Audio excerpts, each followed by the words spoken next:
তব ভুবনে তব ভুবনে মোরে আরো আরো আরো দাও স্থান, আরো বেদনা আরো বেদনা, প্রভু দাও মোরে আরো চেতনা, আরো প্রেম আরো প্রেমে মোর আমি ডুবে যাক নেমে।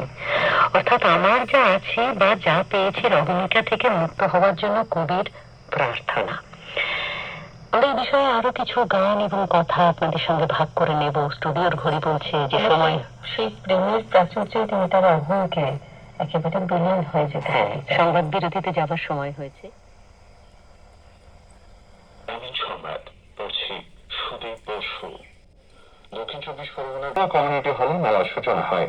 ধাম সমাদল বাজিয়ে বের হয় বর্ণাঢ্য শোভাযাত্রা। উপস্থিত ছিলেন বামনগোলার বিডিও মনোজিৎ রায়, মালদা জেলা পরিষদের সভাধিপতি লিপিকা বর্মন ঘোষ, জেলা পরিষদের কর্মাধ্যক্ষ পূর্ণিমা বারুই দাস প্রমুখ।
শিল্পীর গলায় যখন শুনছি কি আত্মনিবেদন গাইছিলেন।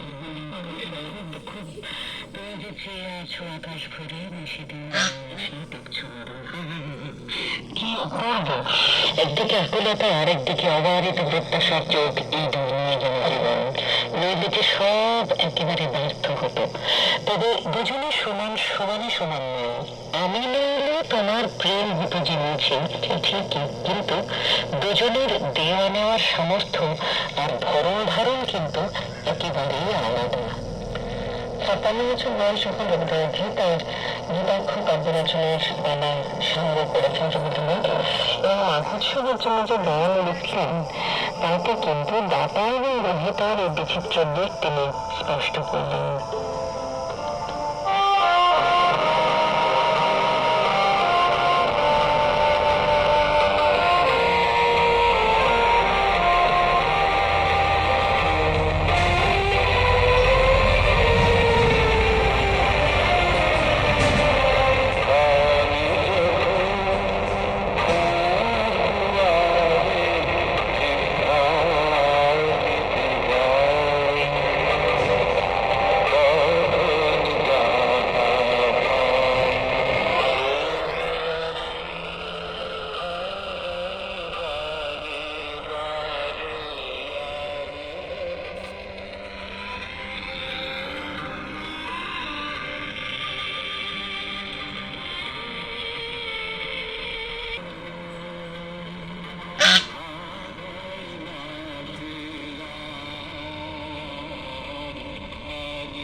সরকারের গান শুনছিলাম এই গান। আমি যখন তার দুয়ারে ভিক্ষা নিতে যাই তখন যাহা পাই সে যে আমি হারাই বারবার। অর্থাৎ তিনি দিয়েছেন কিন্তু সেটি সযত্নে রাখার মতো সামর্থ্য আমার নেই। অথচ আশ্চর্য যে তিনি যখন ভিক্ষা নিতে আসেন আমার দ্বারে বদ্ধ তালা ভেঙে দেখি আপন মাঝে গোপন রতন ভার হারাই সে আমার। অর্থাৎ সবটাই আমার অন্তর্গত ব্যাপার, আমি কতটা প্রস্তুত নেবার জন্য। দুজনেরই বিপরীত স্বভাব আর উপার্জন কিন্তু অত্যন্ত ইন্টারেস্টিং, তাই না? ভিক্ষা করে যা পাই তা বারে বারেই আমি হারাই। এর কারণ তো স্পষ্ট, আমার রাখার সামর্থ্য নেই, সে সাধনাও নেই। আমার লোভ, আমার একান্ত করে আঁকড়ে রাখার একেবারে উদগ্র বাসনা তাকে অন্য পথে চালিত করে। আমি তো কিছু দিই না বিনিময়ে, তাই আমার টুকুও চলে যায়। এজন্য এই ক্ষুদ্রতার জন্য কোনটুকু হারালে প্রাণ হায় হায় করে।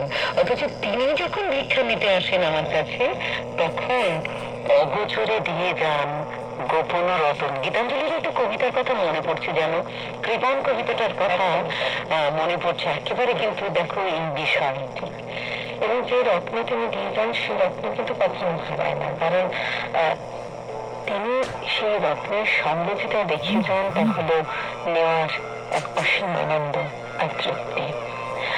আসলে তিনি তো নিতে আসেন হাত পেতে এবং সে নেয়ার পরিবর্তে দিয়ে যান পূর্ণতা প্রাপ্তির সন্তোষ। আর আমি যেটা নিতে চাই তা যেন আমি বস্তুগত ভাবে নিতে চাই, ছিনিয়ে নিতে চাই, সে কারণে রাখতে পারি না। দুজনের দেয়া নেওয়াটা যেন আপাত ভাবে একটু অসম। সেজন্য রবীন্দ্রনাথ তার পূর্ণ বয়সের একটা গান যখন লিখছেন 1928 সালে, সেখানে তিনি লিখছেন, মানে সেখানে তিনি জানাচ্ছেন। আগে গানটা শোনাই। হ্যাঁ,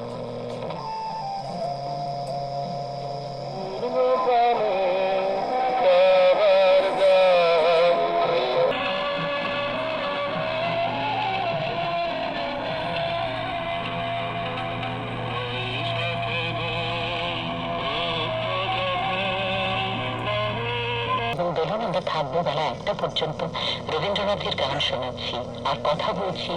রবীন্দ্রনাথের গানে কবিতায় বিভিন্ন সময়তে বারবার করে ফিরে ফিরে এসেছে দেওয়া নেওয়া, ফিরিয়ে নেওয়া। এই বিষয়টা কিন্তু তার বারবার করে ফিরে ফিরে এসেছে, সেই বিষয়ে আমরা একটু একটু করে কথা বলছি। এবারে তার 62 বছর বয়সে লেখা বিচিত্র পর্যায়ের একটি গান শোনাবো আপনাদের, যার শিরোনাম ছিল প্রত্যাশা। এখানে এক রাখাল ছেলে আর গীতিকার রূপকে চমৎকার এক বিনিময়ের আলেখ্য। আগে গানটা শোনাই, তারপরে বরং বলুন আমরা একটুখানি কথা বলি।